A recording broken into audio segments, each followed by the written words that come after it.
Hi there guys, I'm Nikhil from Notion Hub, and in this video I'm going to show you some of the best features of Vivo Y100A. By the way, check out my dedicated video for the tips and tricks section for this phone, where I've shown many things which I won't be covering in this video.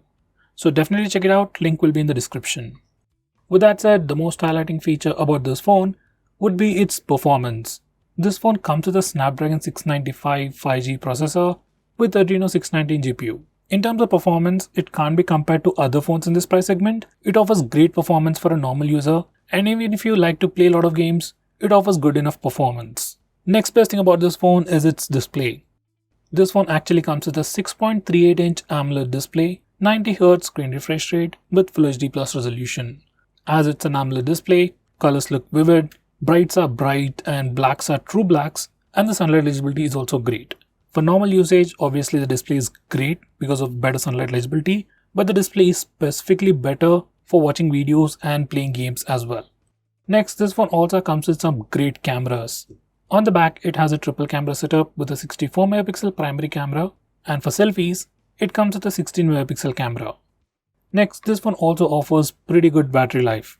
This phone sports a 4500 mAh battery and also comes with a 44 watt power adapter inside the box. Now, compared to other phones which might come with a 5000 mAh battery, this phone actually has a smaller 4500 one, but has a smaller display and also has a much better power efficient AMOLED display. So battery life is definitely pretty good, and the charging speeds are also pretty impressive. Next, I'm going to show you some of the interesting software features on this phone. First, we'll start off with global search.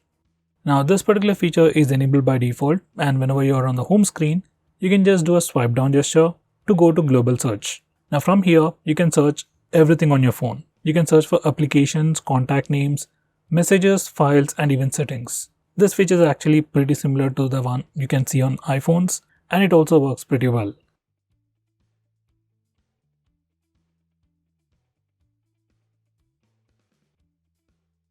Next, we have an inbuilt application to lock applications.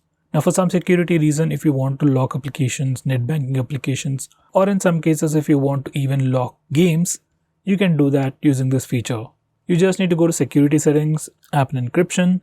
For the first time, you need to give it a unique password, and this password can be different from your lock screen password. Now select the applications that you want to lock, and you can also select on what basis it should be locked, like whenever you lock your phone or whenever you close an application, those applications will be locked. You can also choose to unlock locked applications using facial data and fingerprint scanner as well, which can be pretty useful.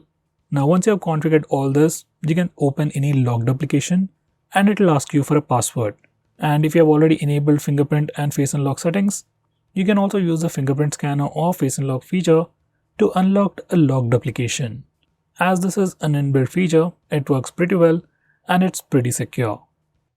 Next, we also have an inbuilt feature to hide applications. Once again, for some reason if you want to hide some applications on your phone, you can do that in this way. Once again, go to settings, security, privacy and app encryption. Now select app hiding. Now from here you can select all the applications that you want to hide. Do note that once you have selected these applications, they will stop running in the background. So if you hide applications like WhatsApp, they won't be receiving messages continuously in the background. Whenever you open them, they'll get the messages. Next, make sure you enable this particular toggle, View Hidden Apps, to check out your hidden applications. Now once you're done, you can go to the home screen and check out that all the hidden applications are hidden on your home screen. Even if you search for them on the Play Store, it will not show as installed. Even in your recent apps page, you won't find those hidden applications. Now to access those hidden applications, there are two ways. One is go to the same location, that's settings, security, privacy and app encryption. From there you can check out all your hidden applications. Another way is using a gesture. On the home screen, swipe up using two fingers to access all the hidden applications. By the way, you can also choose to go with password protection for hidden apps. Next, we have a feature called App Clone. Now using this feature, we can have two instances of the same app. Like we can run two Facebook accounts, two Instagram accounts, two WhatsApp accounts on the same phone. It's a pretty cool feature, but it can only be used for some applications. By the way, we can also hide these secondary applications as well. Next, we have dynamic effects. Now Vivo has put a lot of things related to animations and visuals of your phone all bundled up in a single place called Dynamic Effects. From this place, you can change your dynamic effects, touchscreen animations, ambient lighting effects, fingerprint icon animations, fingerprint recognition animations. So basically, you can do a lot of stuff related to animations and visuals of your phone. So definitely check out this section. Next, we have Always On Display. Now, if your phone comes with an AMOLED display, you'll definitely have this Always On Display feature, which simply keeps the display always on. So this is how a normal phone looks like. It's completely black, there's nothing going on. And this is with Always Display On. So basically, you can have some extra information on the screen like date and time information, some notification icons, battery percentage, and so on.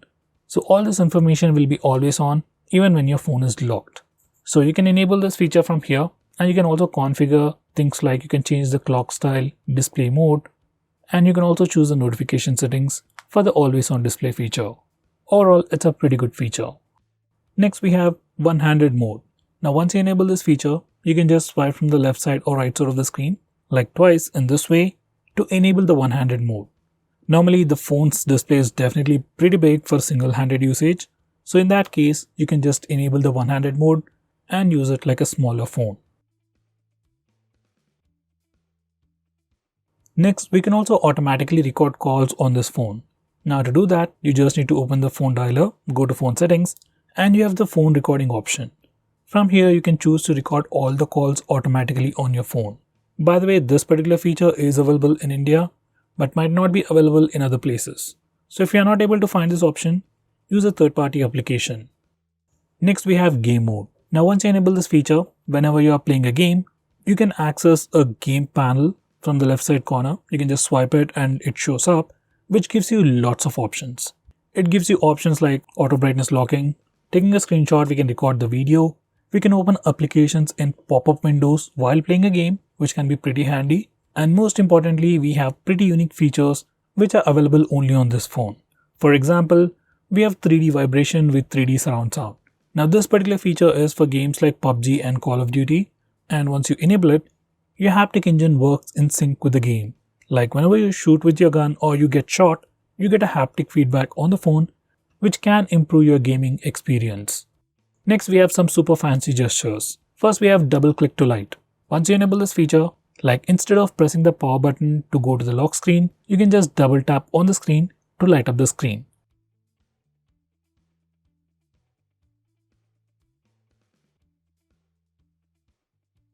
Next, we have double tap to sleep or double tap to turn off. Once you enable this feature, you can just double tap on the lock screen or on your home screen in a blank area to turn off the phone or just lock the phone. Now here's a quick demonstration. Whenever your phone is locked, you can just double tap the screen, turn it on, so you can check out the time and some other information. And once again, you can double tap on the lock screen to turn off the phone. You can do the same even from the home screen. Next, we have raise to wake. This is another super handy feature. Once you enable this feature, you can just pick up your phone from a table and the display lights up automatically. If you are using face unlock feature, it can make the unlocking process even more seamless. You just need to pick up your phone from the table, just look at the display, your phone lights up, checks your face and unlocks the phone. Once again, this is a pretty cool gesture. Next, I'm going to show you how to enable the alternative phone dialer and SMS application on your phone. Now by default, this phone comes with a Google phone dialer and contacts app. So if you want to change that and go back to the old Vivo phone dialer, this is how you do it. Just enable this feature and you get an extra phone dialer from Vivo, and then you can choose the default application that you like.